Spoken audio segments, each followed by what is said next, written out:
When you're trying to grow a YouTube channel, the last thing you want is for someone to get to the end of your video and then just bail. But it happens all the time. So if you've been wanting to take advantage of YouTube's end screen feature and know exactly what makes people click to watch another one of your videos, that's what we're going to cover today. And when you do what we're talking about, you can literally have 15 to 20 times as many people clicking to watch the next video that you want them to watch. By the way, I've included timestamps down below this video if you want to jump to a certain section at any time. But it's important to know that when you do this wrong, the real loss isn't just fewer views, it's actually much worse. When a viewer only watches one of your videos, YouTube treats your channel differently. So even if you're doing everything else right, your growth is going to stall. But when you get people binging multiple videos, YouTube will start recommending your channel to new people more often. Plus, forget YouTube for a second. When a viewer watches more than one of your videos in a row, they become more loyal. And if you're an entrepreneur like me, that means that viewer gets to know, like, and trust you even faster. I've been lucky enough to regularly have someone find one of my videos, watch 2 or 3 more, and literally become a client later that same day. And I say lucky because I'm grateful, but of course there's strategy behind it too, including how you use your end screens. So let's take a look step by step how to add an end screen to your video. Now, the first place to do it is during the upload process. And if you've uploaded a video YouTube before, you've gone through these steps where it takes you through each of these tabs. And on the Video Elements tab, you can click down here to add an end screen. And so you'd click this Add button to get started. Or if you want to add or edit an end screen on an existing video, you just go to YouTube Studio, studio.youtube.com, click the Content tab here on the left, click the Edit pencil next to whatever video you want to edit.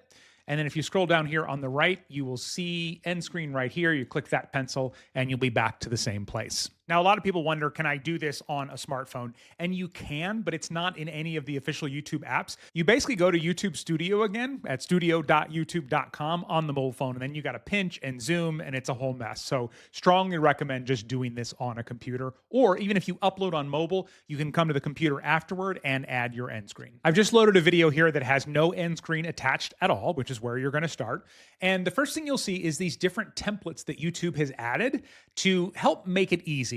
Now, if you've been watching YouTube for a long time, you probably remember the days when people on YouTube would say, hey, don't forget to like, comment, subscribe, name your firstborn baby after me. Like, they'd tell you to do 84 things.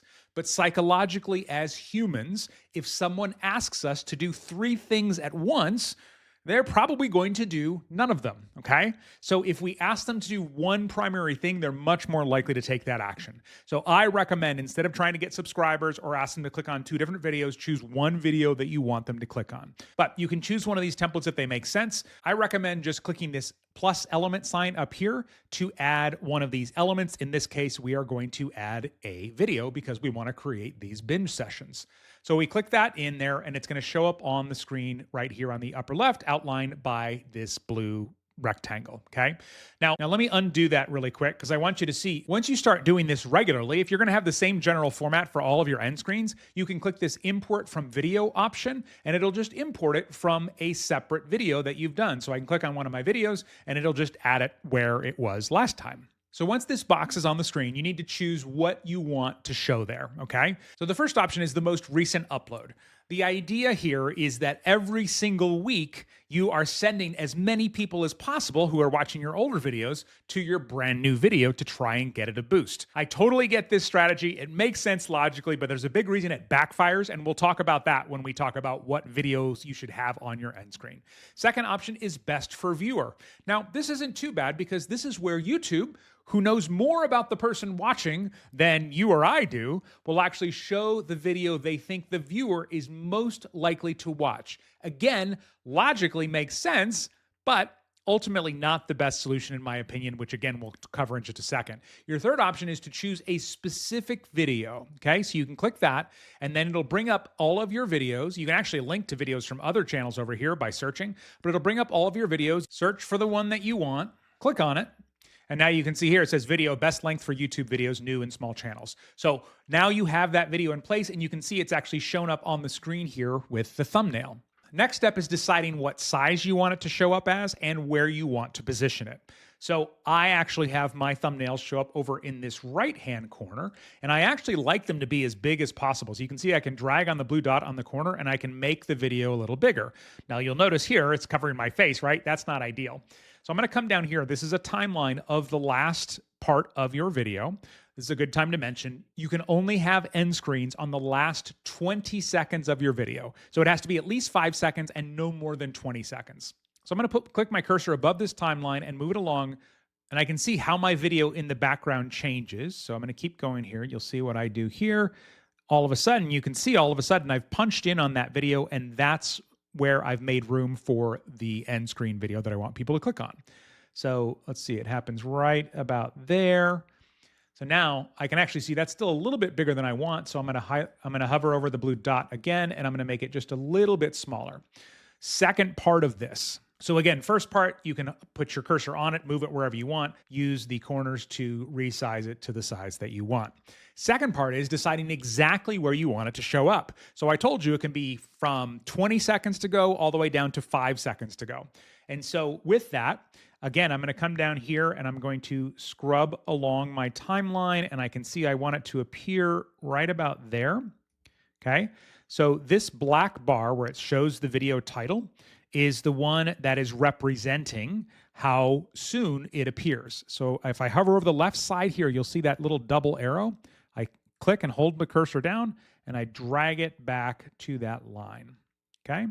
So now when we play this back, it should appear right at that moment. So I'm going to come up here. I'm going to hit play using the script. If you want to see my exact step-by-step workflow, click the video on the screen right now. And before you know it, so see how it appeared right as I pointed, right as I made room in the edit. Now your video may be edited differently, and I'll give you some tips on how to structure your video to maximize the number of people who do click through to your end screen video. But this is just how you set it up here in the first place. And then let's go back a second. If you did want to actually have more than one element on here, just so you fully understand what's possible here, let's go ahead and take that off. So now I've got nothing again. You actually can add a video, a link to a whole playlist, the subscribe button, a link to a channel, or if you are monetized like I am on my channel, you can have an external link that's been approved.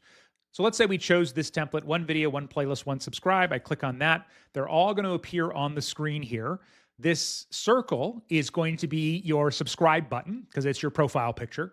If you click over here and click show hover card outline, basically that means when somebody hovers over it, it's going to actually show the name of your channel and everything. So it actually takes up this much of the screen, okay?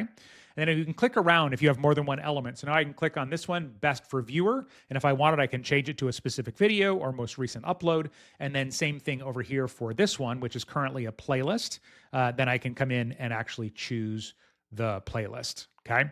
Now down here, again, for these bars that show when they come in, they don't have to all come in right away. So each one can be controlled individually. So maybe you only wanted the subscribe button to show up in the last 5 seconds, and then you wanted this first video to show up there, and then the second video to show up later on. Now you have that option. So basically you're in control of where each element actually shows up as the video plays toward the end. So lots of control there. Now to make this really work, yes, you can go back and add end screens to videos you've already published, but if you really want that 15 to 20 times more people clicking through, you've got to think about it for your future videos when you're actually recording and editing your videos. Let me play you a short clip of one of the end of my other videos so you can see what this looks like when you're intentional and why it works better. Chasing views, going viral, or posting daily. Watch this next video on the screen right now to understand why redefining big is the real key to sustainable growth on YouTube. When you're not intentional, like I have been doing, then you end up with videos that are covering your face or other important information on the screen. So in the example you just saw, I filmed and edited the video in a way so that I moved out of the way to make more space for that end screen video so that it could be more prominent. Now, if you're keeping your edits super basic right now, you don't have to do anything like that. If your regular shot is like mine and you've got plenty of room in the corner to have a video thumbnail up there, that's totally fine. The reason I've added the additional edit is so that I can make that thumbnail of the end screen video slightly bigger and call attention to it. But don't make it more complex than it needs to be if you're just getting started with end screens. Now, there's something that you're probably going to be tempted to do, and so many people on YouTube do it, but it actually screws up everything that we've talked about so far. Logically, as a human, our initial instinct is to think, oh, well, I want to make sure they have time to click on the video before it jumps to another video on a playlist, or if they have a queue as they're watching on YouTube. So I want to add a bunch of time at the end of my video in order to give them time to click, right? Makes sense. The problem is that it kills your retention on your video, how long somebody watches. Here's a retention graph from one of my videos where I once upon a time had a long screen at the end to give people a chance to click. Now, at the same time, if you give them no time to click, then if they are watching in a playlist or any sort of situation where the next video will autoplay that's not your video, then that also backfires. So here's what I do that I found works really well after a lot of testing. So I'm here in my editing software, Descript, where I edit all my YouTube videos. And so you'll see here, here's the regular end of the video. And then as I scrub forward here, there's that zoom where I put it in, and you might have seen, let me go back, where I point at it because I know that's where it's going to appear. And then at the very end, it goes to a blank screen for 4 seconds. I've found that this is a nice sweet spot. So if somebody's heard what you said and they're interested, then that's enough time for them to click on it without going, oh, wait, what happened? So anything longer than that, though, seems to hurt the watch time a lot. You'll also notice, again, I talked earlier about how I want them to do one thing, and that's click on that end screen video. So there's nothing else on the screen here. There's no branding. There's not like, hey, also consider subscribing. So I've kept it nice and clean because them watching that next video is more valuable to my channel and my business than anything else. Now, let's make sure you choose the best possible video to link to. I'll tell you, a lot of people take the lazy approach to this, and no judgment. You're just not going to get the same results. And the lazy approach is at the end of your video to say, hey, I hope you liked this video. And if you want to watch another one of my videos, YouTube has recommended one on the screen right now. So it's super generic, right? That's where back on this step, we would have chosen most recent upload or best for viewer. But again, not as many people are going to click through and watch that. So the best thing you can possibly do is link to a video that is the next logical step for the person who watched the video that they just did. The reason is when you do that, you can take something that you talked about in the video they're watching and then tie it to the one they're about to watch. So their brain goes, oh, I need that too, or I want to know that information as well. This is the thing that will 20x the number of people who actually click through and watch your video. Now, one more thing that a lot of people get wrong is they think, oh, well, that means I always have to be thinking of another video that I can link to. Here's how you choose the best video. The first thing is choose the video that would be the next logical step. In fact, you'll see in just a second at the end of this video what I chose to suggest to you after watching this one. And it's not something I made special. It's a video I already had. Second thing to consider is link to your other videos that are already doing very well. Don't be tempted to link to the videos that are failing on your channel thinking, well, I'm going to boost up this video and make sure it gets the views that it deserves. Like if it's not doing well, there is a reason. All right, ready to see everything we just talked about in real time? You just learned how to use the YouTube end screen feature in order to get people binging more of your videos. But the length of your videos can also impact how successful you are. So click the video on the screen right now to figure out exactly what is the best length for YouTube videos, especially on new and small channels.